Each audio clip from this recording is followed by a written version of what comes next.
Welcome to the Storypowers Podcast, the show about the power of stories, the people who tell them, and why you should be doing it too.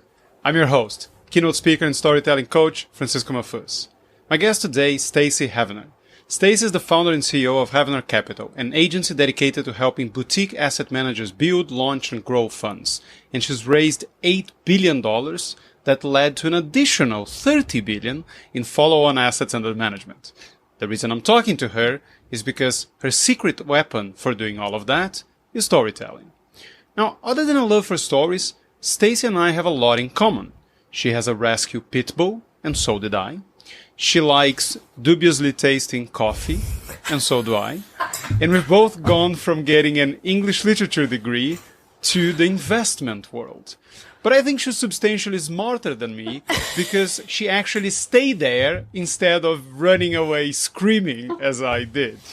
But hey, if you've been listening to this show for a while, you know that having guests that are smarter than me is nothing new.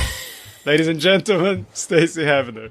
Stacy, welcome to the show. Can I clap? That was so good. I don't know. People are going to hear me cracking You are up. fully allowed to clap. What an introduction. The dubious coffee had me dying, and it's so true. It's so true. The smart part is not, but the dubious coffee for sure is. Oh, thank you for having me. It's such a pleasure, Francisco. I really appreciate the time to just spend with you talking about story.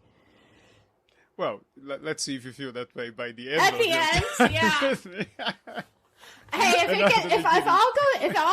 if all goes south, we'll just get pictures of our pit bulls and talk about how fabulous they are. I love that connection point.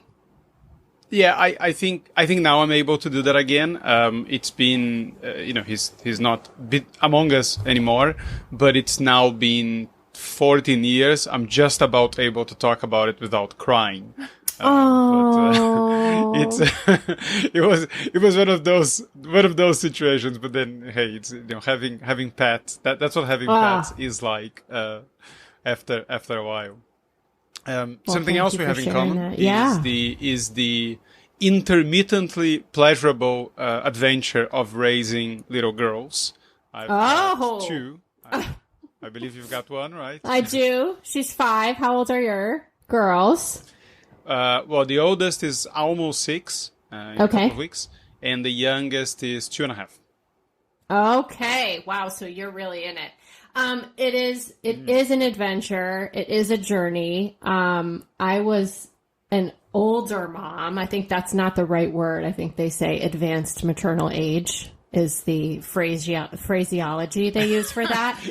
I think you can call yourself an older mom if you want to call yourself an older mom. So, you don't want to call someone else an older mom. I can call myself that. Yeah. And I have to say, like, for me, that's part of it because I had her when I was 40. And she's 5. And so, gosh, it really is. I am shocked by how much I'm learning about myself. Even though you're only 29. Which is amazing how that happened. Yes, I know. Yes, it's also one of my superpowers. I can, time travel. But yeah, I mean, don't you learn so much about yourself, and they're teachers as much as you're teaching them. Like the whole thing is just really my favorite sort of quote job that I do. Well, I do. Although I must say that at times she is the oldest one, at least. She is the most unflattering mirror to myself that I what a great possibly point. Hope to find. Oh my gosh, what a great point. I'll have to share with you later. I'm horrible at Instagram. It is not my favorite platform by any means because I prefer words over videos and images and things. But my daughter's name is Willa, and she was pretending to talk on the phone, and I happened to have my phone, which handy, and I captured it, and I was listening to her talk, and I thought, oh my gosh, I don't sound like that when I talk to people. Like when I share it with you, you'll know. I was like, oh my gosh, to your point, what a mirror is this to listen to her having a conversation with someone. I mean, she must have said, no, I'm not doing that about 1,000 times. And I'm like, do I say that a lot? But apparently I do. It's pretty funny. Yeah.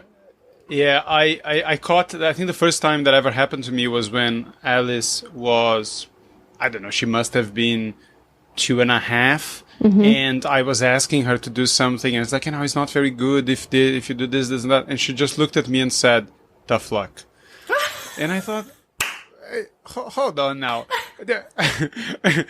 Who says tough luck in this house? And then I realized, maybe I've gotten to the point that I need to be. That's amazing. Oh, well, it's fun to see all the common connection points that we share, Francisco. I love that. So let's go back to one which I think is a pretty big one. Yeah. Which is that both of us got the world's most useless degree, English literature.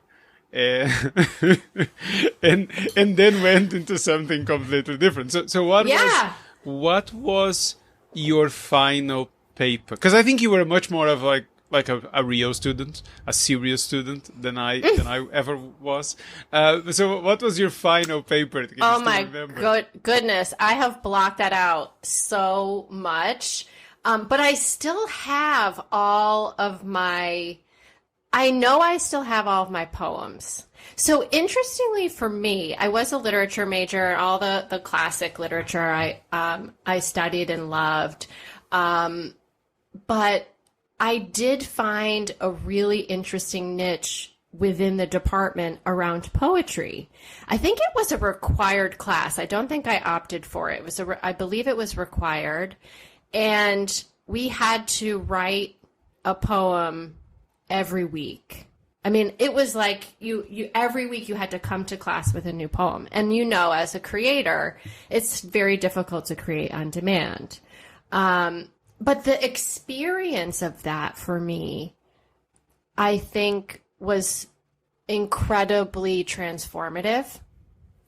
I loved being a student of literature for actually the way it helps you research and break down text, right? The way you analyze words and symbols. And I really enjoyed sort of the mechanics of it. And the creative part for me, the poetry was an unexpected love. And something I've carried with me now. I mean, even my love for rap is very much rooted in poetry. I think the way I naturally, when I started writing on LinkedIn, the post naturally took a form of more of a poem. And I don't think I realized that was happening when I was studying. So I would say that to me is something that stands out as a real high point that I wasn't expecting being a literature major. So I got a couple of things to say to that. Yeah. The first one is, you said, as creation and writing is hard. I always remember Ernest Hemingway's quote about it, which is, I think says it all. Writing is easy. All you do is sit on the typewriter and bleed. True that. I mean, it is. And when you force yourself to write on demand, if you have to do it. So I think it's one thing to tell yourself, okay, I'm going to write every day. When you tell yourself that, it's very easy to be like, it's not happening today and I'm not doing it, right? You can just step away from the typewriter and stop the bleeding. But when you have to show up to a class where the whole point of the class is you're going to read your poem in front of the class and everyone's going to talk about it, you don't have an effing choice. And that process is it is its own arc of a journey, right? Because I had times where I was smashing my notebook on the ground, like I can't think of anything. But on the other side of that, if you can get through it, there can be really magical things. In part, maybe for me, because I was like, I'm so frustrated with this. I'm just going to really write what I'm thinking, and I'm not going to care how that comes out. And oh my gosh, high authenticity on the page. The other thing I have to say is that I do remember what my final paper was. You do? What was it? I think you need to prepare yourself for the most pretentious paper of all time. So it was called I Wanted to Breathe Smoke, Self-Reflection, Violence, and the Search for Meaning from American Psycho to Fight Club. So that's okay. So wow on the language and the title. That's very, very creative. But also, I'm kind of interested in reading this paper. I'm kind of interested in reading this paper.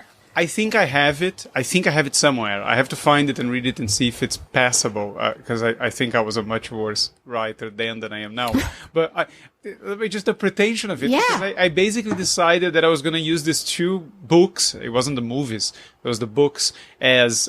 And I wanted to talk about the 80s and the 90s and all the, the human malaise as exemplified by these books. And then I threw in some Camus and other existentialist writers and whatever. It's just like, there was just way too much, like, scope. I'm here for this. I'm surprised I am here for this. So yeah, I think the idea of it was perhaps better than the final work, but I'll see. If I can find it, I will send it to me. I'll send it to you, and you'll be horrified. Oh my gosh! And I'll have to go look and see what mine was. I also remember, as I'm sure you do, when you're writing a paper like that, and you're reading the text and you're reading the passages over and over again, and you start to kind of hate the subject of your paper. You're like, if I have to hear one more thing about Fight Club or one more thing about American Psycho, like I'll never watch the movies. I will never read the books. I'm so sick of it. And I remember that experience of just being so in deep in the text that you're like, if I never read this again, it will be fine. It will be fine. Well, I think it doesn't take much to feel that way with American Psycho. If you ever read that book, a lot of people don't finish it because it's so horrid. And if you've read it once, you've read it too many times. You're like, that's it. Yeah. But both books are perhaps one of the few examples where the movie is substantially better than the book. Oh, isn't that interesting? And, is that in the paper? I don't recommend.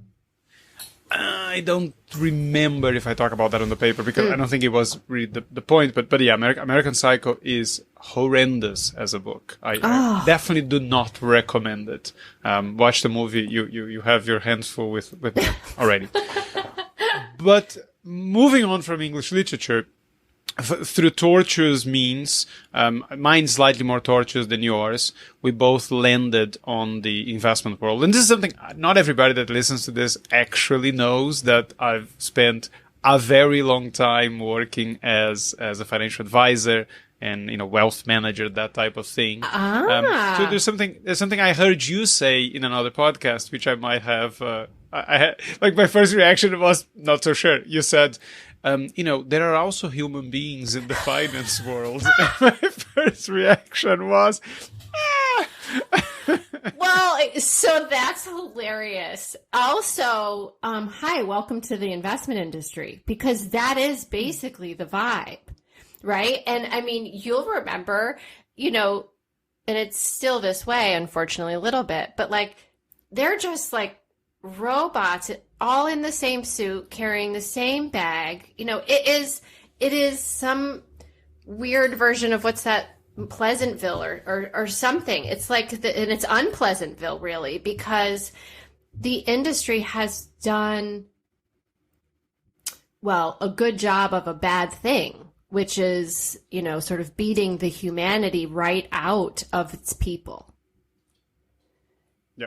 Yeah. And that's sad. And also, and I think to a certain degree, and I don't think we necessarily want to focus on the ills of the financial industry, particularly the financial services industry, but there is also the approach that most investment managers and financial advisors take to selling is often not one of connection and Correct. trust, and is more usually one of sales skills, which sometimes involve connection and trust, but not always. There's a lot of technique to getting certain outcomes, but it doesn't, in my experience at least, it doesn't always come from a place of authenticity. It's not, this is really who I am and I'm going to connect with my clients. This is who I need to be to connect with my clients. Yes.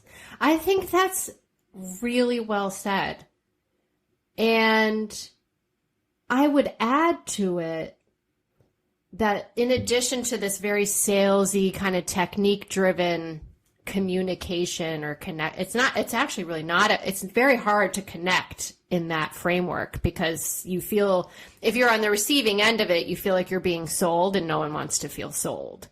But I would add that the other thing people lean on for communication in the investment industry is their brain. And so they think we're all very smart people. We understand the markets, which are, increasingly and incredibly complex. And so when we communicate with anyone, we're going to come from this high level of intellectualism, and we're going to have stats and data and charts and all of these numbers-oriented touch points. But the problem is that, as you said, the buying decision or the connection happens much more at an emotional or heart level than it does at an intellectual or mind level. And that gets skipped. And if any, and not that it gets skipped even as much as it's looked down upon. Yes. Why would you want to get touchy-feely about stuff when the data or the performance should do all the job that it needs to do? Yes. Which I think leads us to an interesting point, which is one type of people that you often work with are managers, and they need to, sometimes they've left a more well-known brand. They're setting up on their own, and now they have to raise funds from individual investors, or from institutional investors. Sure. And the numbers don't necessarily work for them. No. They don't have the numbers because they're starting, or the numbers don't necessarily put them clearly as someone, okay, you definitely should give this person their money because they are a phenom and nobody else comes close to them when it comes to this type of thing.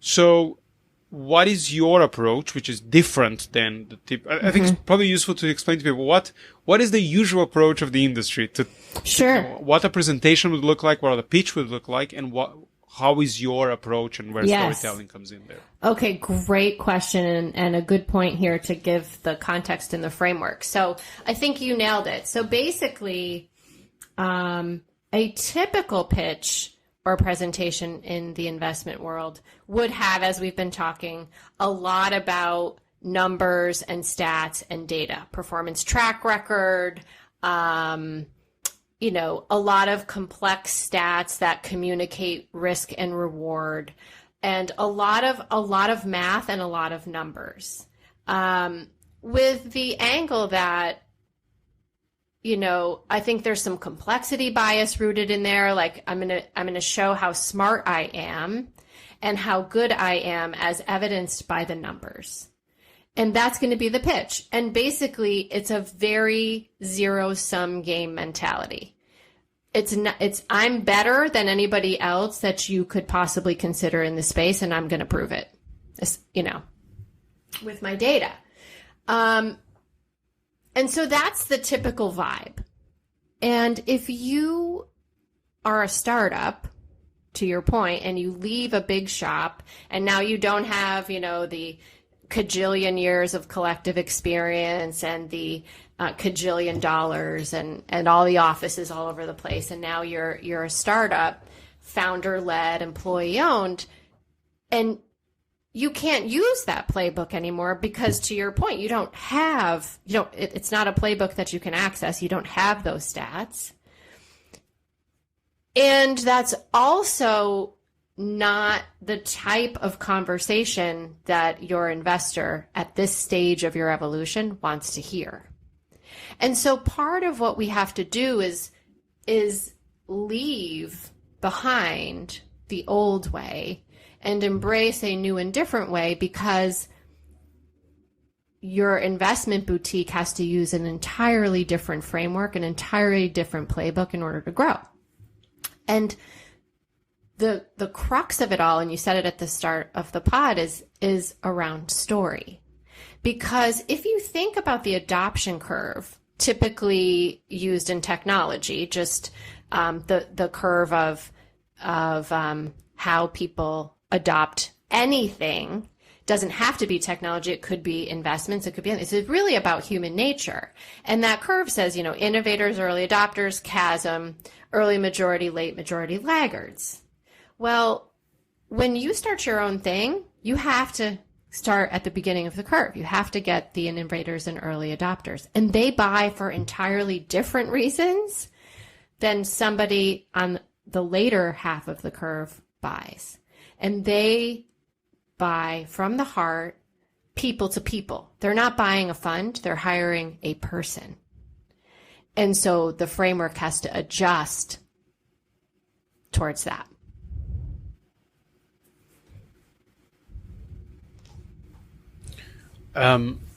So one question that I think it's perhaps more relevant in this industry than in other industries is how much, and I want to talk in a moment in more detail about what should they do. But one question that came to my mind when I was hearing you and doing my research is how much can any story get over the tyranny of the numbers, because at the end of the day, I think as much as you can buy into an idea or a concept or a future that is possible and better than the one the present you currently have, which is the premise of most startup pitches. To what extent does that get over numbers that either are not there? I think when they're not there, that's perhaps easier in my mind than if they are there and they're not necessarily the strongest of numbers. But I know you've had experience helping people raise money when there was performance and the performance wasn't in the top quartile or anything like that. So what is that balance of, how powerful is the story against the numbers in this type of industry when the numbers are, at the end of the day, you want probably the numbers more than you want anything else. So that's the view a lot of people have. Gosh, such great points there, and there's a lot there. I will say that, there have been studies that show for allocators of capital, so on the investor side, the allocator side, qualitative due diligence is equal or more important than quantitative. The disconnect is on the asset manager side. They don't believe that's true. Sorry, can you just explain to anyone who's not? Oh, sure. Sure. So basically, quantitative and qualitative. Just like, sorry. Okay. So the research you would do in making your buying decision, as we've been talking, in the investment world, it can feel like it's all very numbers based. And there's certainly an element of that.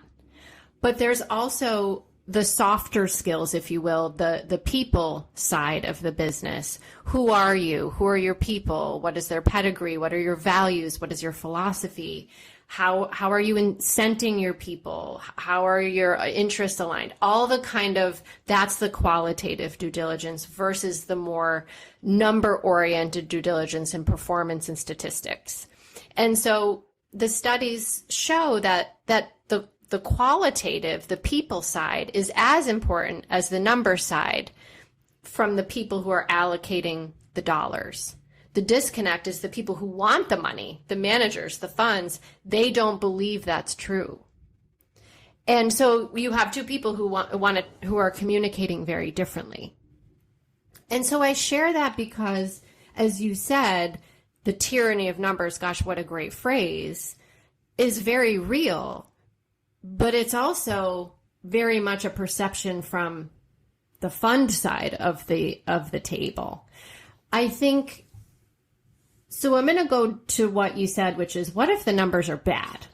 Okay, because that is really challenging. So those would be more of a turnaround story. But you could have a startup who comes out of the gate and is just getting, kicked in the teeth from a performance perspective. And there's a story to that. And we have had success with that. We had a client whose numbers were horrible. Like in the rankings, they were like bottom of the barrel. It was a startup. The numbers were horrible. So now it's like double whammy that you should not be able to raise anything. And we literally doubled the size of their firm with one deal. And it was a double-digit million deal. I think it was a $40 million allocation. And at the time, the firm only had $40 million in total assets. And so why would that allocator make that decision? And so some of it does have to do with the story of the numbers themselves. When you deploy capital into the markets, there's a pace to that. There's a point in time phenomenon that's going on. And so certainly you can tell a story around that. Certainly the story of trends and things can be woven into the narrative. But I have a feeling that even in that instance with the numbers being what they were, which was bad, the reason that the allocator chose to make this investment had much more to do with the people. And when you break away from somewhere, it's kind of a similar phenomenon to what happens in the VC space. When you see a founder who's had a lot of success and they leave and start a new thing, that success goes with them. Rightly or wrongly. It's not on paper. It's not the same business. But their ability to, quote, win is something that people are willing to allocate capital to, right? Bet the jockey, not the horse. And so I think that phenomenon is at play, especially for early adopters. So one thing I've heard you talk about is, in this particular scenario, you've called that the breakaway story. Mm-hmm. If I understood it correctly, well, it is what it says on the tin. Is you were working somewhere typically. Yeah. Maybe it was a bigger brand, maybe it was another fund or whatever, and there was something that bothered you about what you were doing there, or you change your views about how things should be done, and then you broke away and you started your own thing. That all makes a lot of sense, and I think it's perhaps not too different if you're talking about a founder, in that in their case it might just be that it might be the exact same thing, but it also might be that the first thing they did, or the thing they were doing before, was fine and didn't need them anymore, but there was this other problem in the world that was bothering them. You got it. Now, that is, again, for I think anyone who's looked into story before, that seems a fairly straightforward type of story to tell. But for someone who's done, I would guess, a few of this, if not hundreds of this, what are the most important things, or the most important thing to get right if you're trying to tell a breakaway type of story? Yes. Or what do people usually get wrong? Oh, I love this question. So let's do a little classic story arc work, which you talk about a lot. And that is that every story needs a villain. And so let's keep that villain character in our minds here, because I think most people would say in a breakaway story, the villain must be the company you're breaking away from. Right? Because you left. Dangerously. Dangerously, right? And so what happens is when you say to, like in our case, if a founder breaks away and we say, hey, we want you to tell your backstory of why you made this decision, they are instantly allergic to that conversation, because in their minds, they think they have to make their previous employer the villain. And that's not true. And so I think that's something that gets missed a lot. And you sort of alluded to it in more of a VC kind of non-financial industry setting, which is there are lots of reasons to leave a company. It doesn't mean that the company is bad. It doesn't mean the company's the villain. It means that you are choosing to do something differently, and the only way you could do it was to leave. Or there's an opportunity you want to harness that doesn't fit with that company where you were, and the only way you can do it is to go and start something new. Love what you said about a problem to be solved. So I think identifying and talking about the villain is something you don't hear a lot about. I mean, I talk a lot about hero and guide. I don't talk a lot about villain. But villain can be a phenomenon. It can be a stereotype. It could be the status quo. It could be something, an industry dynamic. And in this case at the breakaway, what often happens is that the typical path of an asset management firm is you're good at something. You want to find investors who want to harness that thing, and you do, and you're good at it. So then more investors want to give you capital, and that continues. The challenge becomes the more capital you take, the more difficult it becomes to deliver that alpha or that special expertise. And something changes as you grow and as you evolve, where there's a tipping point of, are you still an asset manager whose goal is to generate returns for your investors? Or have you tipped into being an asset gatherer where your goal is to just get more people to give you money? And a lot of investors feel that that doesn't jive with who they are and the type of company that they want to be at. It's not good or bad. It's just a different phase of a company's evolution. The company has grown, and the investor says, I more liked it when we were over here doing this type of work. So that would be an interesting twist, I think, on a typical story arc for a breakaway. Yeah, I guess there's a lot of parallels between what you just described when it comes to an asset manager with a whole bunch of other industries. So, we in the financial services world, which is the one I know better, not necessarily the challenge, but what everybody starts as is you essentially have to start as a hunter. Mm-hmm. And eventually you would hope, or the clients should hope, that you become much more of a farmer. Mm-hmm. Because, you start as an asset gatherer because you have no assets or clients to manage. And after a while, if you still focus exclusively in trying to, build that pot, then you're probably not spending anywhere near as much time in managing the clients you have. Yes. Even if you're not directly managing their money, sure, but you're not managing the relationships.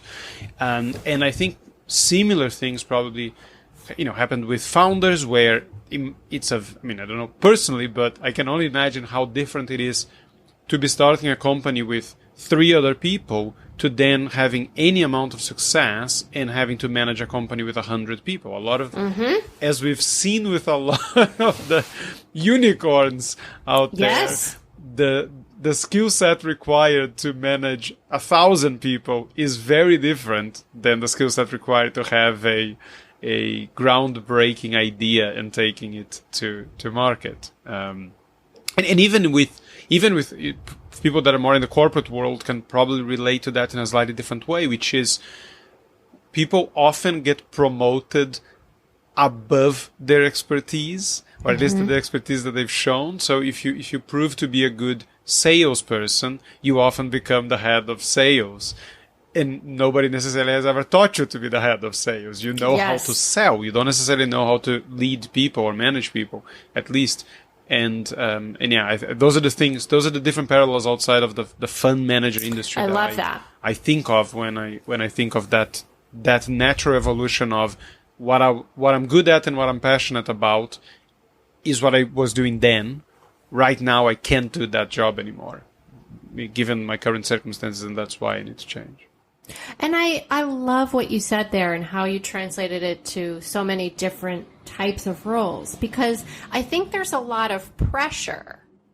external pressure, which can also be its own type of villain, on us to keep going to the next thing.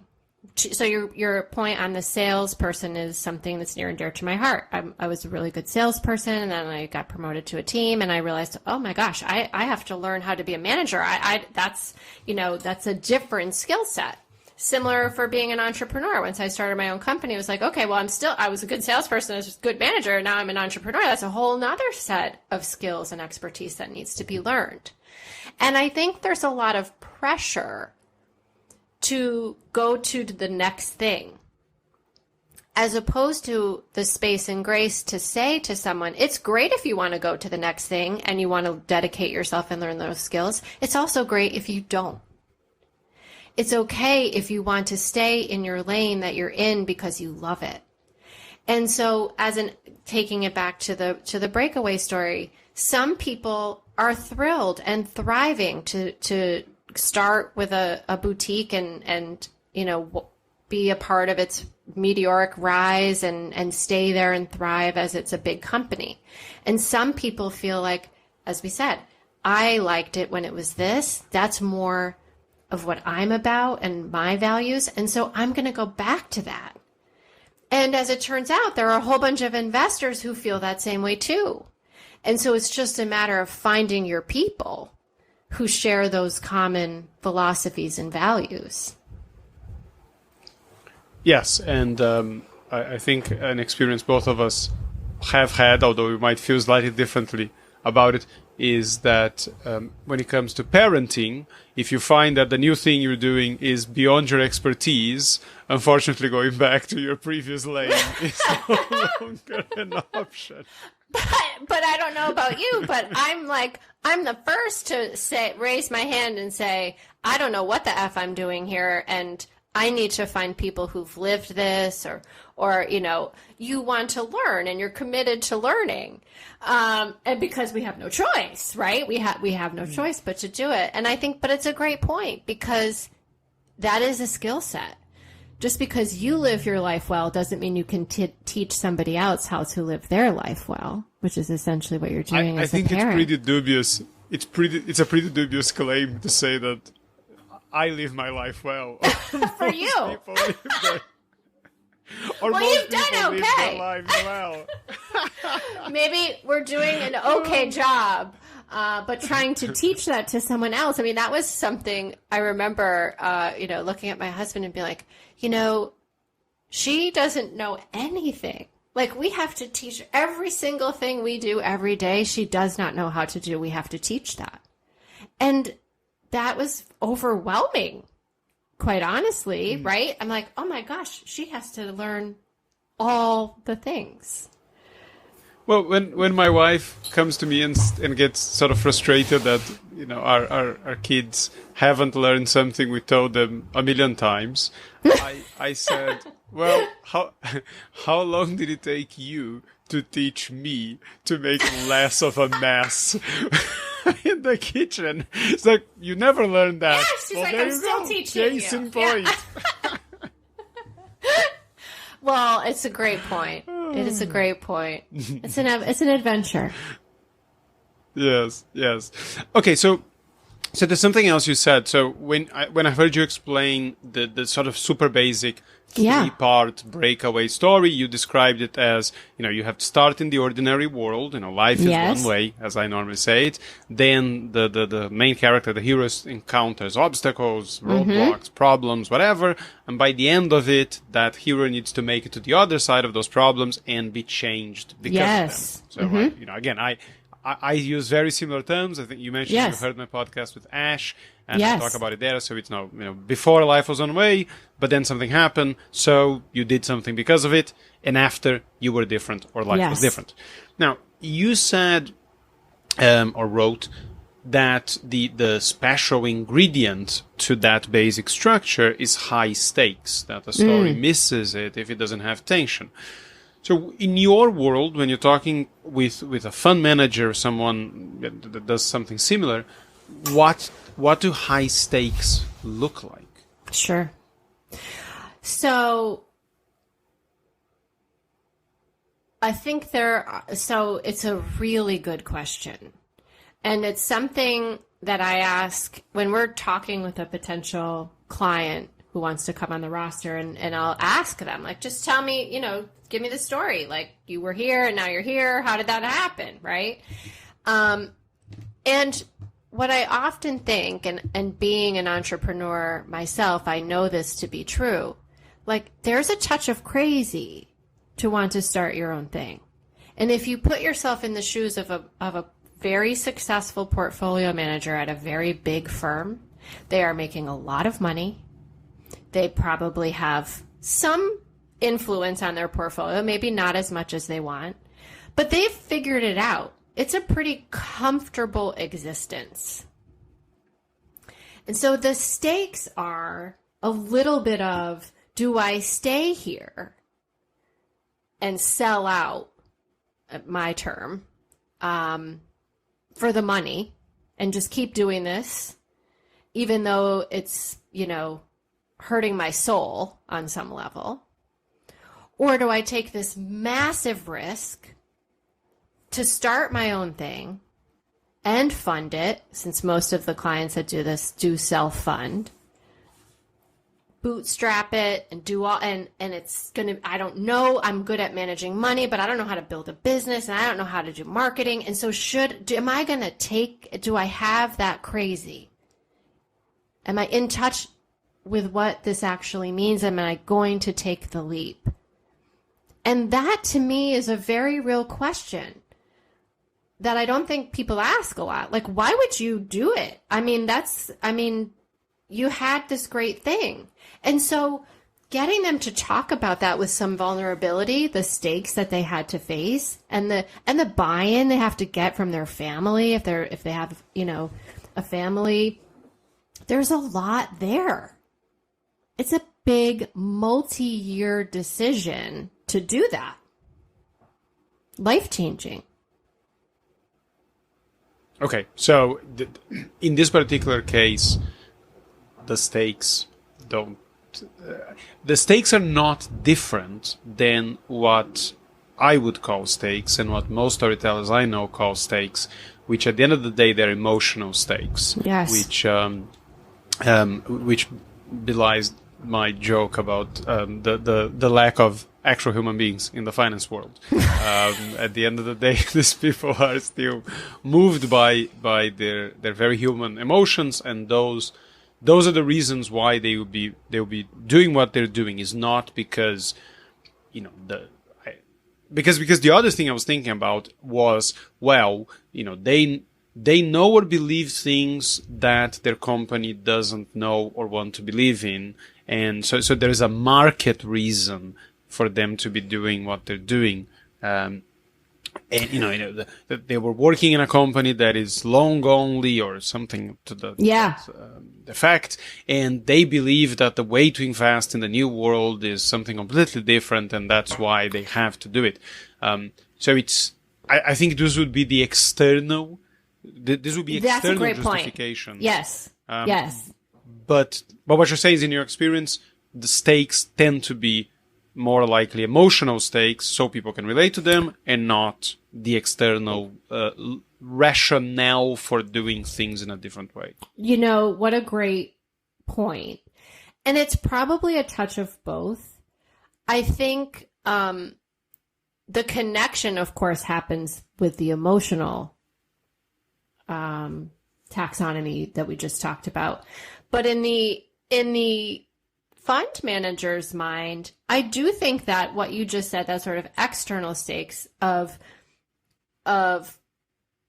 either there's a way I want to invest a twist on what we're doing at this company that I couldn't ever do here, and the only way I'm going to be able to do it is if I leave. That's for sure very real.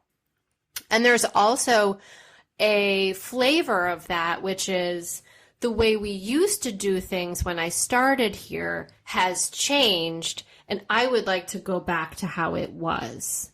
And whether that means less people at the decision table, less capital that's easier to deploy or into a different area of the market. So certainly that plays into it too.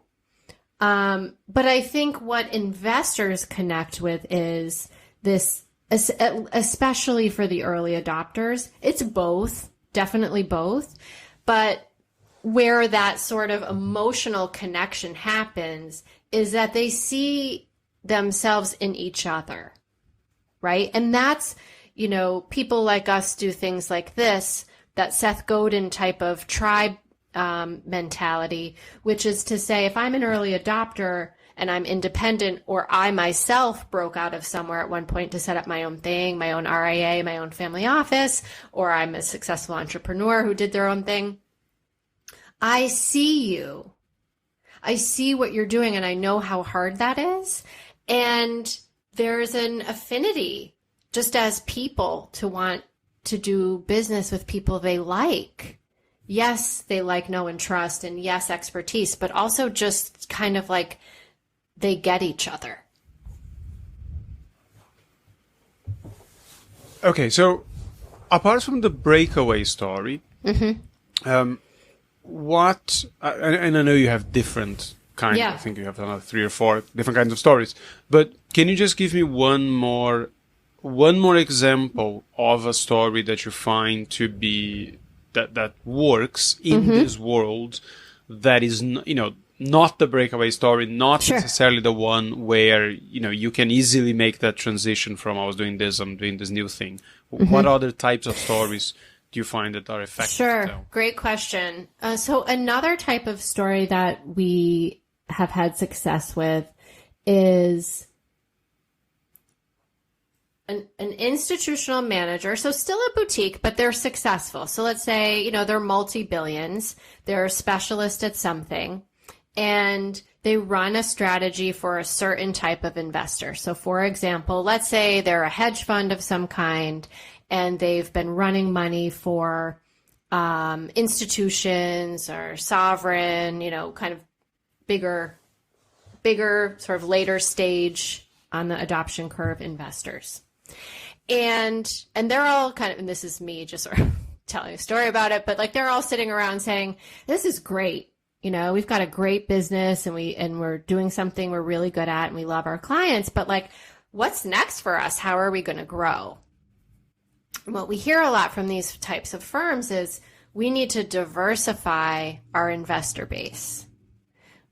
We only have one type of client, and maybe there are other types of clients that would like to access our specialty or our expertise, but we don't know how to find them or what they would need or what it would need to look like. And so it's really more of a specialist entering a new channel. And so in order to do that, same thing. They have to typically launch a new vehicle, a new fund. And what's challenging for them, of course, is they've already done that and are through the evolution with their existing business. And now they have to sort of be a startup again.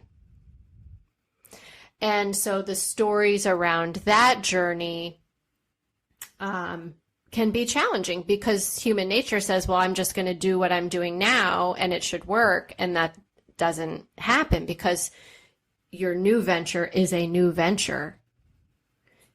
And so that's another story arc that tends to resonate. Can we sidestep from finance and talk about oysters? Oh, yes. Good research.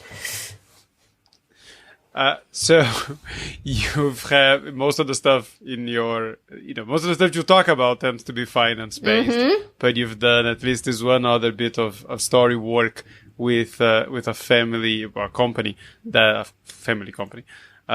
sells oysters. Yes. So what did you find particularly different? So when you're trying to help them with their story, did you find that the exact same types of stories apply? There was something that was perhaps slightly more powerful in their case than it would have been for a fund manager or anyone like that. So how does types of works Oh differ? my gosh. I am so glad we're talking about this. So this was actually my brother-in-law's company. He joined a family-owned oyster farm with the idea that they wanted to grow it. And so he said, is this something that you could help me with? And I thought, wow, this is really fun because I'm going to get to see if this whole framework that I've built could actually help another type of business. And as it turns out, it definitely translates. And I think that what we did was very similar to what we're talking about now. We went to kind of the origin story, the founder's story, and the patriarch of the family, the dad of these brothers that were running the company, he had actually just passed. And so we said, well, let's tell his story and let's get a really cool picture of him and put it on the website and just talk about kind of the boutique nature, the specialist nature of Wellfleet oysters. So here in the States, there's Cape Cod in Massachusetts. There's a small town in Cape Cod called Wellfleet that is very well known for having delicious oysters, if you like oysters. And there's that's an open lane. Nobody is sort of the brand for Wellfleet oysters. Actually, they're just called Wellfleet oysters. There's no brand attachment to anything there. And we thought, well, that's clearly some white space that someone could step into. And so what if we play up that boutique nature, that farm nature of a family-owned business? And so that we worked on. And the other thing that resonated really well, if I'm kind of thinking of the points that we do on the finance side that really worked in the oyster business, was we said, okay, just like in the finance industry, one of the drivers for a lot of these boutiques to start is to say, I actually don't want all the money. I only want this much money because if I have this much money, I can really execute my process well. A supply demand, a scarcity component. The same is true for the oyster business. There are only so many oysters. And so what we worked on was, who do you want to serve and what problem are you solving for them? And what we started with was chefs. And just the cachet around the Wellfleet oyster and being able to deliver not only a delicious appetizer at your restaurant, but something that had a really powerful story around it. And so that was how they started their sales process. They really tested it. They beta tested it. They packed, my brother-in-law packed up some oysters in a cooler and he went to restaurants and asked them, hey, I'm an owner in an oyster farm in Wellfleet, and I just want to understand do you serve oysters? How are you getting them? And they ended up getting into some very exclusive restaurants and hotels by telling this story, figuring out the problems that needed to be solved, and leaning into the scarcity component of we're only going to partner with a couple, there's only so many oysters that we can grow and deliver. And that's important to us because we can maintain our quality. And that means we are going to be very thoughtful about the people that we partner with. So there's a lot of stuff there that goes into how they built or rebuilt their brand. I know you helped them with a website, which I've seen looks very nice. But when it comes to so there's an overarching story that feeds into all of these things. But did they find that when it came to them sitting in front of a chef or a buyer, that there was any one particular story that worked better and it became, in a way, part of their sales pitch, if you will? I think maybe the story of the family or anything along those lines, or it was more the stories informing all their efforts and their brand, but not necessarily it's something they orally share as part of the pitch. I don't know if you would even call it. Yeah, sure. That's such a great question. And I will see Zach, my brother-in-law, at Thanksgiving. I will ask him over oysters and champagne, of course. When he was having those conversations with the chefs, was there one thing that resonated? I do know that similar to the boutique story that we're talking about in the fun space, this idea of being founder-led and employee-owned and that family element and the vibe around being a specialist and being focused on quality, not price, right? There's the sort of 3 categories you could be in. And they went into we're going to go with the quality angle and really lean into that. That has worked for them. Not trying to be everything to everybody, being a specialist to someone special. And I will add to that when I talk with Zach about, hey, when you were actually, quote, pitching, what was vibing? And I think, too, it's different. I don't know how this translates actually from the oyster biz back to the fund biz. But, I mean, he was able to bring oysters to the chefs and shuck them right there and serve them and have them experience the, quote, product in a very different way than maybe you can do in some other industries. So I will take this as homework, Francisco, that I will come back with some more on this because it's a really great question. So a couple of things come to mind. The first one is something that is kind of a tagline from someone I have had in a podcast a while back, Caroline Mace, and she helps people in a sense figure out their backstory, and she has this line that she says, "If you know how to bio, you know how to brand," which I think it's very, very applicable.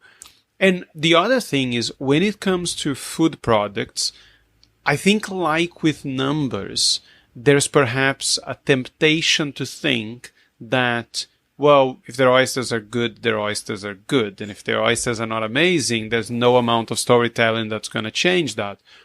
And I'm inclined to say that that's partially the case, but at least the experience that has been studied across the board with things like wine, we know that's not the case. Yes, what a great point. If you go into, if they've met Zach, and again, I don't know if this is how the process works. Yeah. But in my mind, if you had the chance to share a little bit of the context behind the business and maybe an actual story about how it was founded or how they're different or anything like that, you've set the person's mind and emotions to view whatever subjective taste they're going to experience differently. And I think if they like what they've heard, they're way more inclined to rate the oysters above what perhaps what do you call it? The true taste of them are. And here it's, inverted commas true because, I don't know if there is such a thing. But yeah, so this would be my guess that if the more people were allowed to see into their overall story, their context, if they like that, if they vibe with that, as you said, there's more of a chance they'll like the oysters. Then if it's just a taste test, then none of those things really matter. Isn't that so true?